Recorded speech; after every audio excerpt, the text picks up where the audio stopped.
believe it or not, I still ain't decided which way I'm going to go on this fight. It's a very intriguing fight.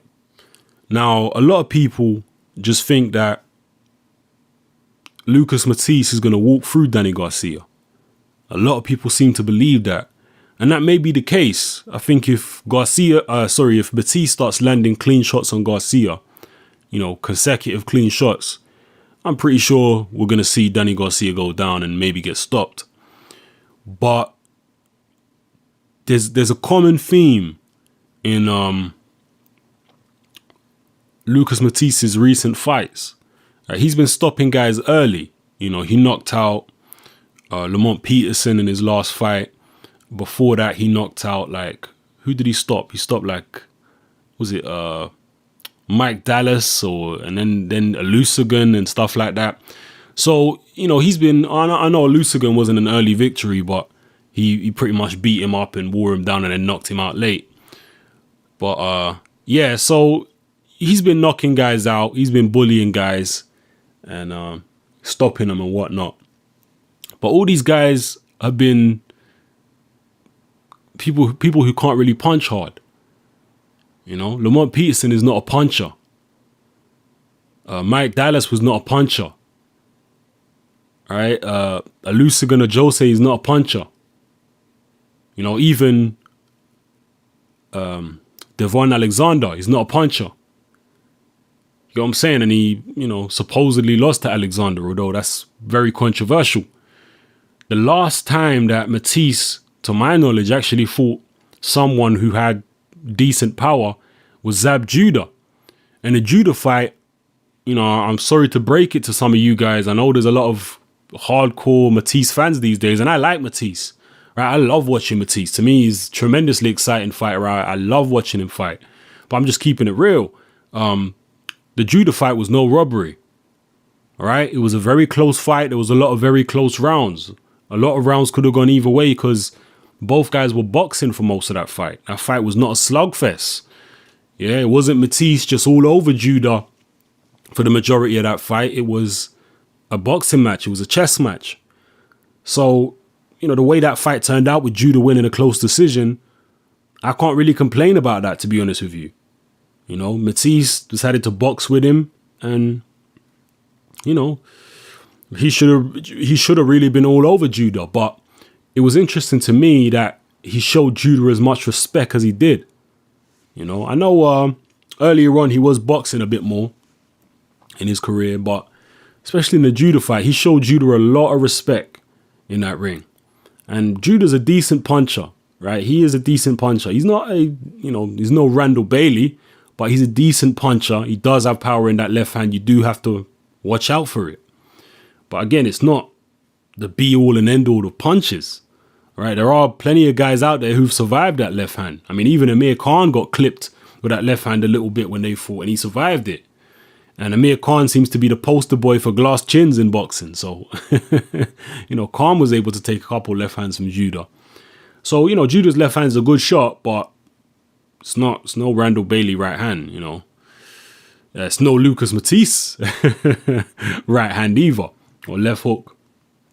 So, yeah, these guys that Matthysse has been walking through and beating up, these guys don't really have the power to earn his respect and keep him off and keep him honest. Although, you could say that Matthysse has improved since the Judah fight. I think he probably has improved since the Judah fight. But, I just have this niggle in the back of my mind. What happens when he gets in there with Danny Garcia and Danny Garcia can punch? Yeah, Danny Garcia may just have enough power to keep Lucas Matthysse honest and to prevent Lucas Matthysse from just walking in on him. And Matthysse can box a little bit as well, right? He can box a little bit as well. But I don't know, man. It's interesting. It's an interesting fight.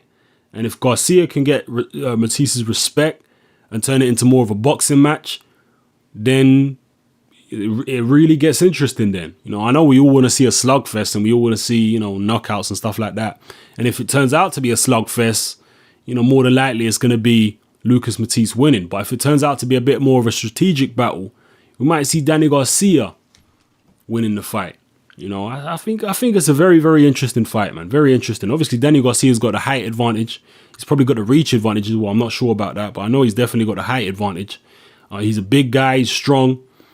He was hurt in the judo fight, right? He did get clipped in the judo fight. And to me, I mean, I don't know because it didn't transpire, but to me, it looked like he was only, 1 or 2 more shots away from going down against Zab Judo. That's just how it looked to me from his body language and the look on his face and stuff like that, and how unsure he was of himself when he got hurt.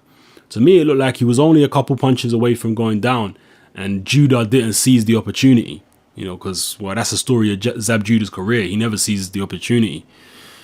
So, yeah, I think it's interesting. I know it's the easy pick is to say, yeah, Matthysse is going to walk through him and destroy him. And he might do. We never know. He might do. He's definitely got the power to do it.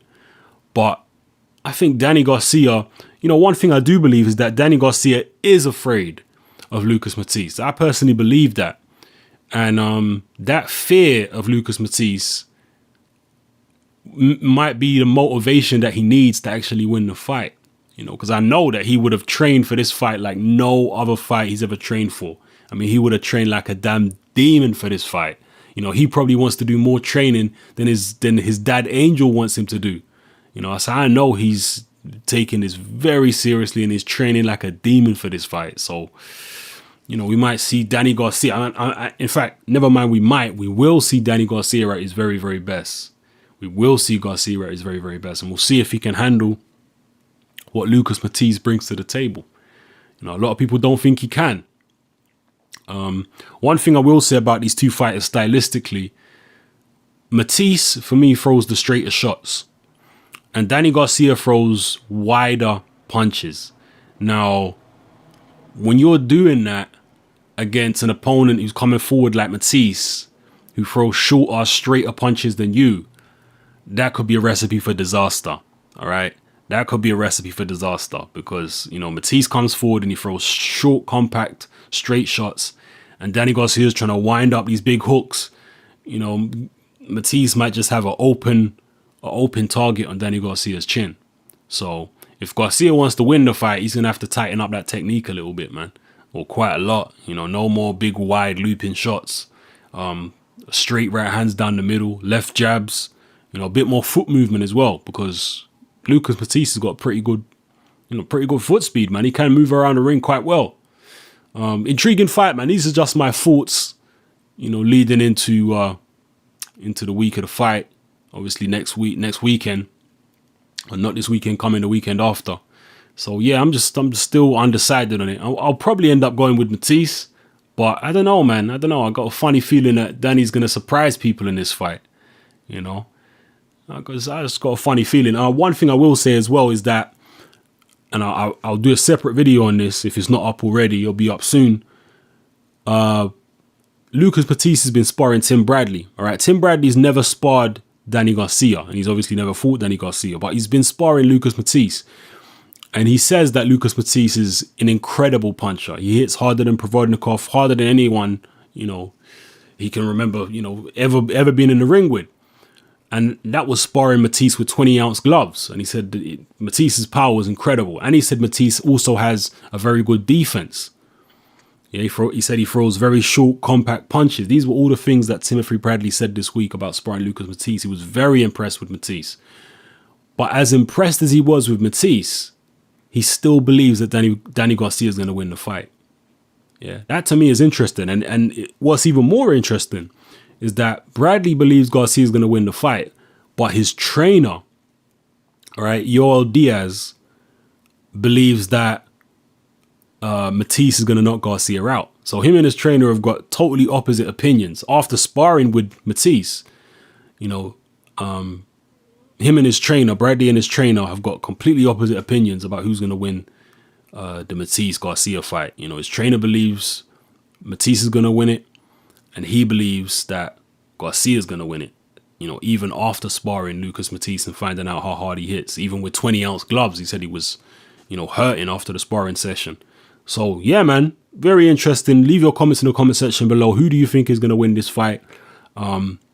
What things do you think I need to take into account before I make a final pick? What things are you taking into account? You know, maybe some of the things I raised in this video you'd not thought about before. So, yeah, leave your comments in the comment section below. And, yeah, you know, like I said, before I go, the power thing to me is a big question. You know, Matthysse has been fighting guys that don't really hit hard. These are the guys he's just been walking up to and walking through. But now he's fighting a guy that can actually punch. You know, so will that make a difference? I don't know. We'll see. So, yeah, leave your comments in the comment section below. This is Hatman. I'm out.